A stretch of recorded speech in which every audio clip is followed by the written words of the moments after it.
Good morning, everybody. Welcome to the morning meeting, whether you're watching on YouTube or here with us on two-way. We're grateful to you. For those of you who stayed up and watched the speech, we're grateful to you for not sleeping in and being part of the conversation.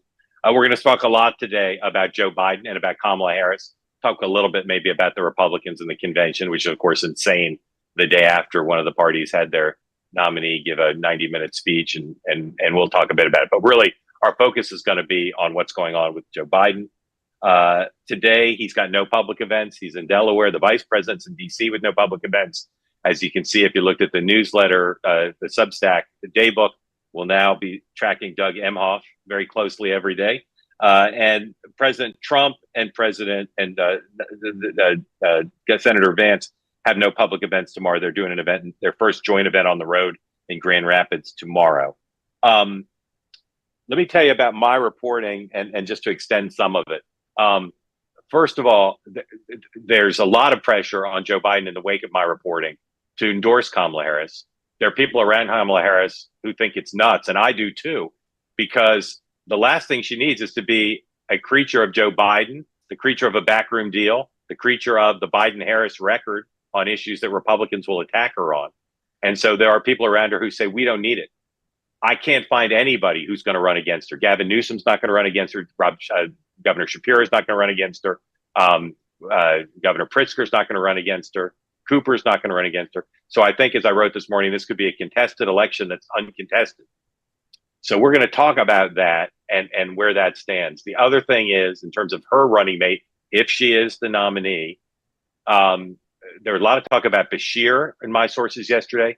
The name that's come up today in Republican circles, and also interestingly in the Trump camp, is Mark Kelly.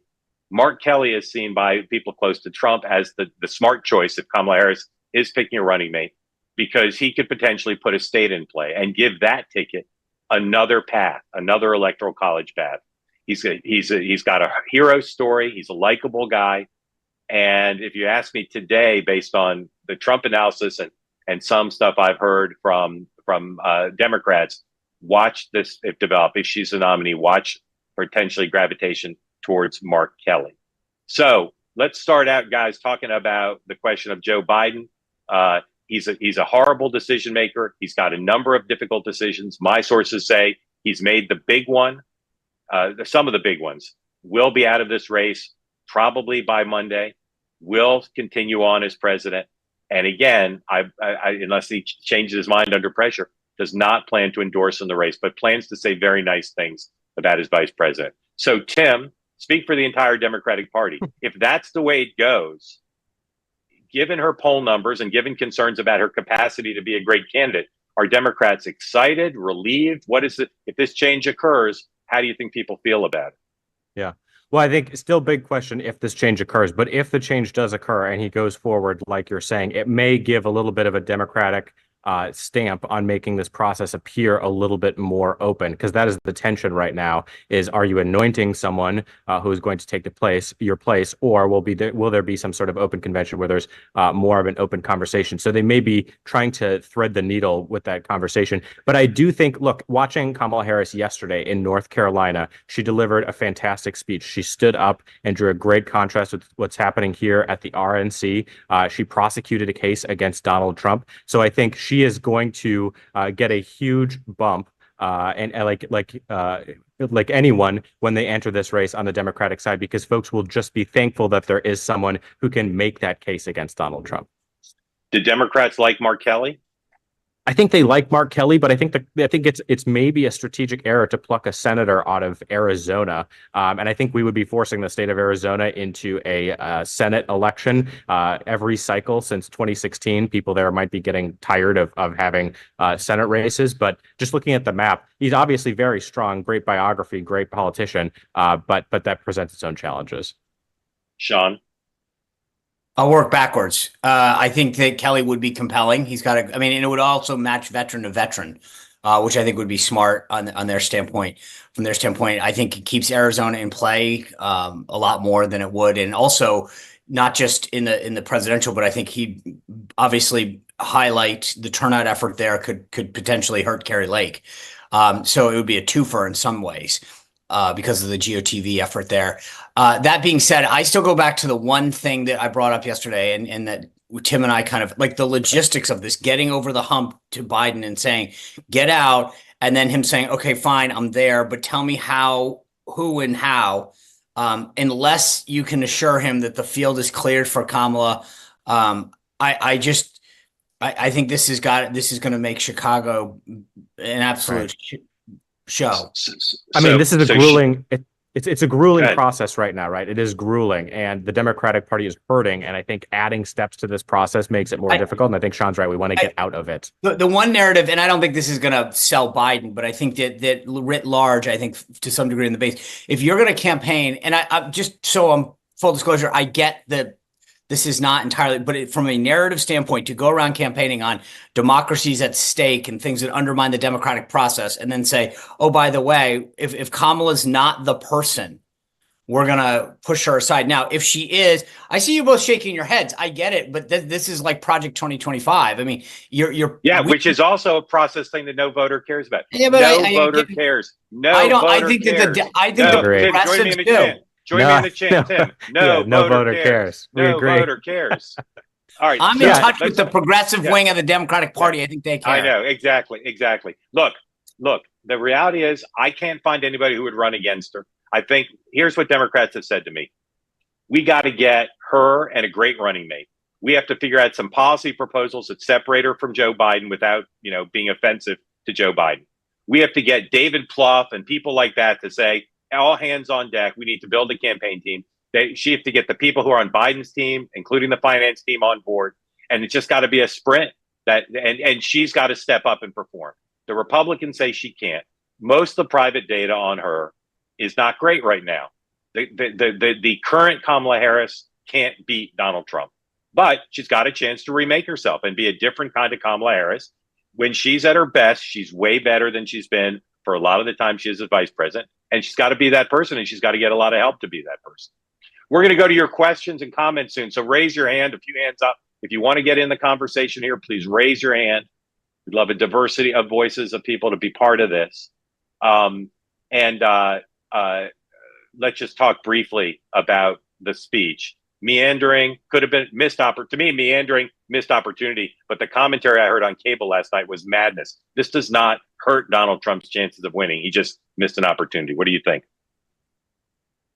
I think it just reifies who he is. I think this was a big moment to say, oh, things are going to be completely different. We're going to hear a different tone. We're going to talk a lot about unity, but there is no reset here. And I think when I watch that, my big takeaway is, oh yeah, we can beat this guy. And I think Democrats watching that feel that way too. So yeah, it's a convention bump, maybe, right? Okay, I totally disagree with that last point, though. That's the Donald Trump who won the presidency in 2016, Exactly. who almost won it in 2020. And who lost it in 20. But barely lost it in 20 after botching COVID. That's Donald Trump. That's not some new thing like, oh my God. And plus, he didn't talk about abortion. I find that last we will. thing ridiculous. Can I say also, But we Of course will. you will. But he didn't open the door last night. Okay, how many people stayed up for that? The beginning part, the first 30 minutes about the impact that the shooting had on him, I think was compelling and moving. And then most people probably went to bed. I mean, let's be honest about that. I was struggling to stay up. I mean, Biden was well asleep. I feel like that the idea, yes, did he kind of go into rally mode at the end? But I was struck by the tone. I've known Donald Trump now 10 years. The way it was so subdued, he didn't get animated the way that he normally does. And so as I've said before, speeches are speeches, State of the Union, convention speeches. I don't think they really move the needle a ton to begin with. But I don't think he's going to overwhelmingly move the needle because of it, but I also don't think he lost anything of it. And he gave I agree. a little bit of everything to everyone. That's what the beginning part was what mattered. And I thought that was where he needed to be. I couldn't agree more. There's a difference between lowering the temperature and lowering your volume, just speaking quietly, right? And so the content of the speech really wasn't that different. We still heard about Democrats destroying the country, crazy Nancy Pelosi, witch hunt, all the favorites, right? So there's no change there. And that was even if you don't think, okay, he won in 2016, we were sold on this as like, oh, this is different. This is going to be a different. No. We weren't sold on it. You guys said it. No. This was the we didn't biggest say it. BS line. The campaign that was said it. look. He ripped up his speech. Tim, here's the deal. all those people last night on cable TV, oh, we were shocked. Like, what kind of a moron do you have to be to think that like that was gonna happen? I mean, honestly, if I knew how to do guys the, have if I knew how watched- to do the thumbs, if I knew how to do the thumbs up thing, Sean, I would. But this last night, all these people this morning that were like, and then he went into rally mode. Hello, what did you think was going to happen? This It's was a convention. I know they're like, I they're like, I understand, can't but- believe he went into rally mode. But no, not even that he went into rally mode. A They shock set the face. expectation this is going to be very he's uniting. Sleepy, he's That was sleepy not. Don. Yeah, the But crowd was Tim- sleepy. The crowd was sleepy. The Tim- people were falling all right, asleep in the whatever. convention. I hall. thought, All right, by the let's way, go to- Hulk Hogan crushed it. Yeah. Thank you. All right, let's go to questions. Everybody, raise your hand if you want to get in. Going to speed through here. No Gettysburg Address speeches, please.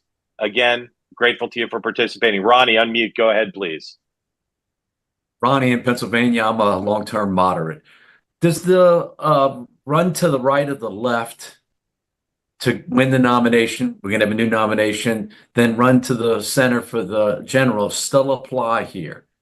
And looking at both of those, and take this any way you want, what are the real issues that are going to decide in that middle, in that center, not some of the ones we've talked about in the last couple of minutes, that is Yeah. going to decide who gets this nomination that can then win as a ticket in the general? So Ronnie, you're a Pennsylvania moderate, you get to decide. Just tell us, and then Sean, go ahead. Tell us, Just Ronnie. No, actually, that's a great way. Ronnie. Who'd you vote for in 16, and who'd you vote for in 20, Ronnie, for president? I'm a long-term Republican. I didn't want anybody to have a mandate, so I didn't vote. In In either 16 or in the presidential election. I've never Yeah, missed an okay. election. Yeah, I didn't want okay. anybody to have a mandate, right? Yeah. How are you leaning now? Who are the Biden, candidates? if it's still Biden, if it's Who are the Biden, candidates? if it's Biden Trump, I'm if it's not a Biden Trump, I'm not a never anybody, right? if it's Biden Trump, would you skip it again? No, I think I'd vote for Trump this time. He's got a clearly defined, concise list of Right. goals and criteria, which I think the country will hold him to. Abortion's not on it. It is issues that matter in Okay, so what people's if real Harris homes. if Harris is the nominee? What could she do to win your vote? What issues would you like to see Vice President? I don't think I would Harris believe address? I don't think I would believe any script that she decided to read. Is there someone who is in the mix that you would consider? Actually, I'm an admirer of Kelly, but Mark Kelly. So if he's on the ticket, but I'm not here to champion that, right? So Ronnie, who I'll you- get back to the question. What? well, hold on, question- Ronnie. Let me ask you one more because we love asking you, but then I'll yield the floor back. Who are you voting for in Casey versus McCormick? McCormick, but I'm disappointed that we don't have somebody who's actually been living in Pennsylvania the whole time. And I'm sort of in Easton. I'm in Bucks County, right? It used to be the center of politics, and that's Pittsburgh. That's a whole different world. And he really has been gone for a long time. But I'm definitely voting for McCormick. All right, Ronnie, sorry. I'm really disappointed with the candidates in the last cycle. Sorry to turn you into one person focus group, Ronnie. Go ahead. I'm fine. Ask away. Oh, go ahead, Ronnie. Go ahead. Ask away. Yeah, so, but I really think the Democratic Party lost its way on what the issues are that people decide elections in their homes. Those red states we fly over. Biden used to talk about the kitchen table in Scranton. Some kind of way lost their way on the stuff that really matters, and we're arguing about stuff that only unique, narrow, special interests care about.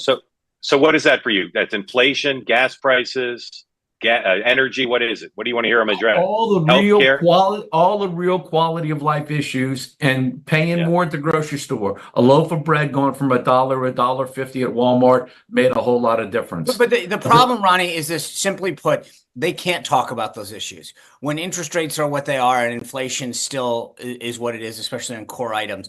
What do you do? Going to say, hey, I know I've been in charge for 4 years, but if you just give me another 4, my point is, I agree with you. That's what they want to talk about. I don't know that they can talk about it.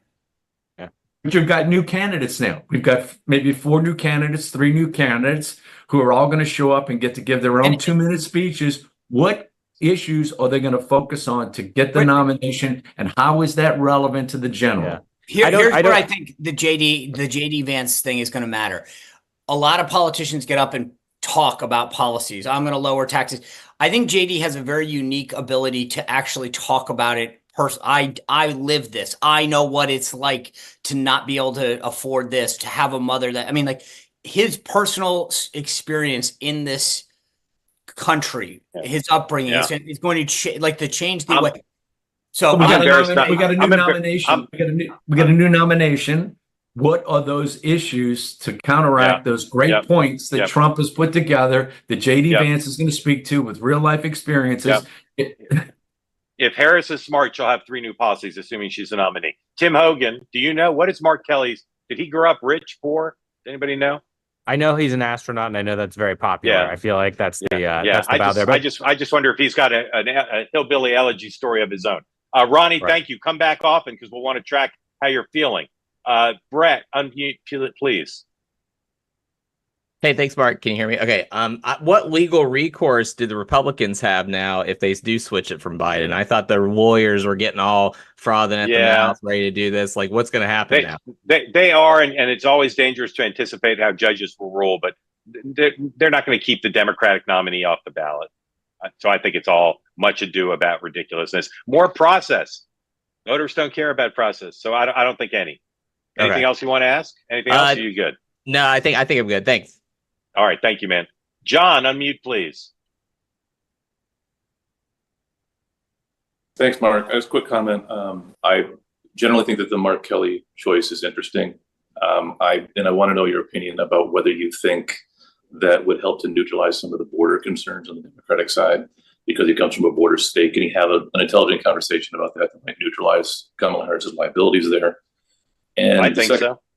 And the second question, what's the conversation? Hey, I know it better than anyone, and I sat by and let this. Yeah, I'll be part of the team. Oh, hey, I didn't do anything. I didn't speak up. Sean, your position is they should just wave the white flag and say we're so bad on immigration. Correct. We deserve to lose. Yes, we're going to talk about that's the not the bipartisan reality. border bill. They're going to say have a solution. We're bipartisan Trump border bill, and he knows the issue backwards and forwards, and they're going to work together now to continue the progress they've made. To me, that's a great part of why Kelly's a good choice, because he is expert on it and he has challenged the administration on it. Can we dial back one quick question though? I've read over and over again. I know you brought this up, the Bashir thing. I get there's a personal, and I am a big firm believer that vice presidents don't really matter. Okay, but the Bashir thing to me, when you clearly have a Kelly, a Whitmer, a Shapiro, seems very short-sighted when you've got a smaller runway and you do have challenges in terms of name ID and whatever. If she were to take this over and choose Bashir, I get why. The personal thing matters. I mean, a la Trump Pence, a la Trump Vance. But I just tell you that to me, that would be a very short-sighted political decision. Yeah, I agree. And I'm not sure he's ready for prime time either. Sorry, Tim, go ahead. Yeah, no, just the question of whether or not we have someone who's like JD Vance. I mean, that's like an Appalachia showdown, right? So I think for both Kelly and for Bashir, there's like very important geographic narrative that comes with from where they are, you know. There are Democrats in Kentucky who like him fine, who say he's a fine governor, who laugh at the notion of putting him on the national stage. John, back to you. I have one more quick question for you guys.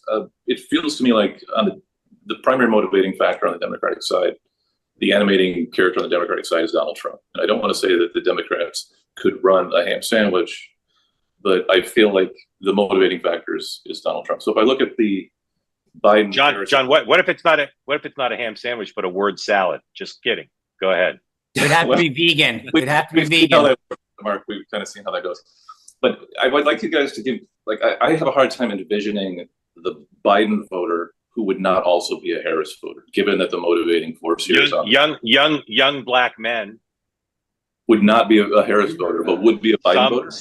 Some young black men would fall in that category. Maybe some older voters. It's also the question of after the debate, right? The big question when there was some slippage in the polls was not necessarily that people were going to Trump, and it was also good that they were not going to a third party, right? We didn't see a bump for RFK. It was that people went from Biden to undecided. And I think the question is, how do you make sure that people get off the couch and go, every election's about persuasion, turnout. It's a mix of both, right? But we're dealing with a serious question of how do we motivate people to go pull the lever for the candidate, for Biden, for whoever. And I think two quick things. One is, she's going to have to be better than she's been. If she's better than she is, John, she should try to keep every Biden voter and get the voters who think she's got mental acuity and therefore should win. But she's going to have to be better.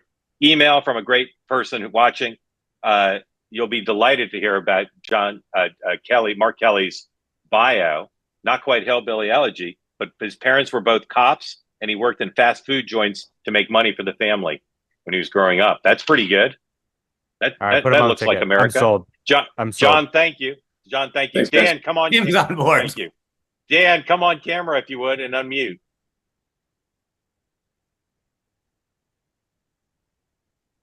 Dan. Give you one more chance, Dan. All right. Dan's too slow. Let's go to James. James, unmute, please. Sorry, There's Dan. it's Dan. Can I get in yet? Yes, you can, Dan. Can you turn your camera on, or you're still in your pajamas? I'm working on it. All right. Um, Just we'd like to see you. There you go. Thank you, Dan. What's up? Good morning. Yeah, I'm from Colorado. I'm unaffiliated.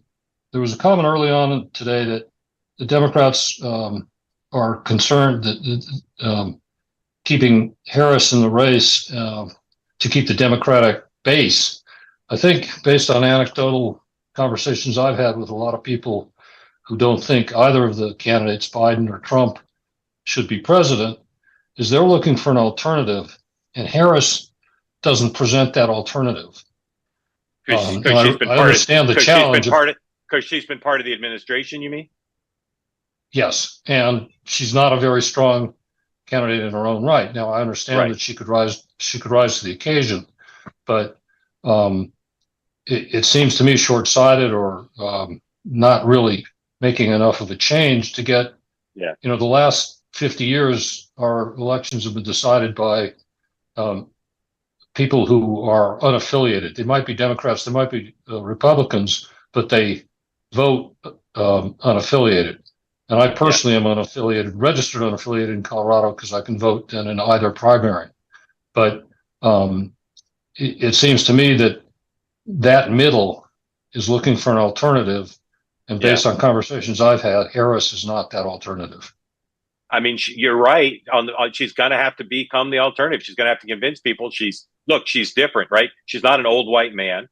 She's got things she can talk about. She's a prosecutor. She is different. And the Democrats, if she's the nominee, are going to have to make her the face of change. And there's a lot of ways she can do that. And like I said, if she does 3 policy positions that are different than Biden, that don't insult him, that's one way to do it, and just run on those things. Tim, what do you think? Yeah. It's not even necessarily that they have to be totally different policy priorities, but they could just be a different prioritization of what we're doing.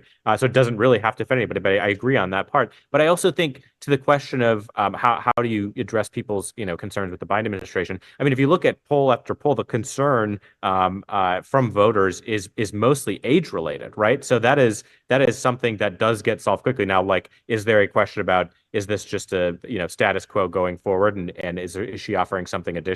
That's important too. But I think the new candidate, whoever it is, helps address those issues. I will say this: the one thing that Tim's spot on. I mean, you take that factor out, and that's been a huge talking point on our side. I still think there's no question with Kamala and all the issues we have with the border, et cetera. We've got a really good contrast, and she can't walk away from the Biden administration. All that being said, I think that the issue of mental acuity has played huge in the enthusiasm gap in particular. And I think that taking that off the table is going to recalibrate this race significantly. Yep. Good. Greg, go ahead. Unmute, please. Thank you very much for the question. Greg. Yes. Good morning, everyone. I mean, I know you guys are the experts, but I was just at a lunch yesterday where people were talking about 2025 and the process of removing Biden. So I don't know. Maybe that's crazy. Maybe we're really an anomaly, but it was being talked about. Can you expand on that? What was being talked about after the 25th Amendment? What when you say— I heard 2025 and thought Project 2025 and started applauding. So do you mean what? I know that's why I saw Tim clap. I was like, I think he might have. I'm trying to throw a lifeline there. You mean the view that Joe Biden can't serve out his term? Is that what you're talking about? No, actually, Tim caught the point. There were people talking about the 2025 project, and there were people talking about. Greg, Greg, where was this lunch, Greg? In some parallel universe? Who were People the are talking about this. This is people. Many No, people are this is saying. nuts. Many people are Tim, saying. what He was about at Tim's 2025? house for lunch. Hey, Tim, what, I He was was just literally ready- with Tim. Tim, I- what about our I- chant about all right. people not caring about process? Tell us about the lunch, Greg. Tell us about the lunch. Go ahead. Yeah. No, Tell us about the I lunch. defer to your expertise. I'm just telling you, this came up during the conversation. I can tell you this, Greg. That lunch was not at Firehouse Subs. Where was the lunch? Who was there? Where do you Just live, some- Greg? Yeah, Where I do you live in live? Michigan. It was in Metro Detroit. It was with people who are both, avid Biden, avid Democrats and avid Republicans. So, All right. And what were people saying about Project 2025? they were saying that that was going to be Trump's agenda. They were worried about it, and of course there were other. Well, I'm just telling you what was said. I know. I want to be Keep invited going. next time. Keep going. I want Tell to us, come. I did need they to have any come. specifics? Did they say it would be a dark dystopian America under Project 2025? Did they say abortion? Did they say regulation? What were the things that were concerning to them about Project 2025? Just the whole concept that was what he was going to adapt, and of course there were But some. what is it? But what is it to them? It's the it. What is it? What is the Well, it? What is it's all the talking points. He's a threat to democracy, yada yada. Come on. There's nothing in Project 2025 about destroying democracy. Well, That's a footnote. Well, That's a footnote. All right, All right, well, Greg, this is so interesting. can I- Greg, do me a favor. I'm going to let you go. Get the people who were at that lunch on this call on Monday, and we'll recreate the lunch. I'm trying to. Okay, One just real quick, Mark. I'm just wondering. You mentioned about 5 surprises, and there's been 2. Would you consider Biden dropping out your 3rd surprise? I hope. I would. And you know what my 4th one is going to be? Trump being sentenced to prison. I think the judge now more than ever is going to send him to prison, and Kamala Harris is going to say, "Who are you for? The prosecutor or the prisoner?" Well, what judge, Mark? There's not even The judge in New York. the Judge Marshall's people's gonna send him court. to I mean, prison. it would have to be like Judge Wapner right now because They're there's going no to send case him. He pending. violated. He's not remorseful. He's not remorseful. He's not repentant. He violated the terms of the thing. He's going to prison. That's number 4. No, And I can't tell you what number 5 is yet. no. All right, we got to stop. Greg, thank you for the question. I'm serious. Thank Bring you. your lunch mates. Sorry we didn't get to everybody's question. Let me tell you a couple things. Monday, this program's back. We're not on this weekend. Monday, we're moving to a new time by popular demand. 9 o'clock Eastern time. 9 o'clock. That's when the morning meeting is Monday, 9 Eastern. You'll get the email notification. We'll remind you. But change your calendars now if you don't want to miss it. So we'll be at the Monday, 9 o'clock. Lots of populist pressure to make this program longer. And when we I see may have a these big. hands up, We have a big. That may be big news Monday morning at 9. So it might be. It might be. I see the hands up. I don't like people not getting to ask or talk. I'm sorry. So maybe we'll go longer too. But for now, Monday, 25 minutes or so. Same bat time or same bat channel, different bat time, 9 a.m. Eastern time. Tim doesn't even know what that Batman thing is because he's too young. Very grateful to you for joining on YouTube and here in two-way. Grateful for those who ask questions. We're lucking out. We're like winning the lottery. Just random calling on people. Pennsylvania, Michigan, the only people who really matter in this election. So thank you in particular, and we'll see you Monday. Thank you, everybody. Have a great weekend.